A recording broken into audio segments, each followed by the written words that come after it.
O PlayStation 3 é uma anomalia. Você sabia que a divisão PlayStation da Sony quase faliu por conta desse console? Perderam cerca de US$ 1 bilhão no lançamento do console. E se não fosse pela Sony ter tido um lucro absurdo com a venda de televisões, hoje não teria nada do império PlayStation. Não apenas isso, mas o processador Cell, que era do console, era simplesmente o de um supercomputador. Tanto que a Força Aérea dos Estados Unidos montou o Condor Cluster, que era uma base de supercomputadores usando mais de 1.700 PlayStations 3, ajudando nos radares aéreos e ainda podia fazer mais de 500 bilhões de cálculos por segundo. Apesar disso, o processador era muito difícil de se trabalhar com ele, o que fazia com que fosse impossível desenvolver jogos e fazer com que esses jogos fossem jogáveis no console. Então, apesar de ter um super processador, eles não tinham como usá-lo. Mas só por uma comparação, o PlayStation 4 tem 8 GB de memória RAM e o PlayStation 5 tem 16 GB de memória RAM. O PlayStation 3 ele tinha apenas 512 megas de memória RAM. Ele tinha menos que a bomba do seu celular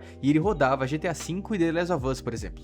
Sem contar que ele tinha literalmente a GPU e a CPU de um PlayStation 2 dentro dele, o que fazia dele retrocompatível, então você podia jogar jogos de PlayStation 2 dentro de um PlayStation 3. Só foi ter uma ferramenta capaz de desenvolver jogos mesmo em 2010, ou seja, 4 anos depois do lançamento, que foi quando veio a sua versão Slim, que após isso a gente teve jogos como Uncharted, God of War 3 e Red Dead Redemption, e o resto é história.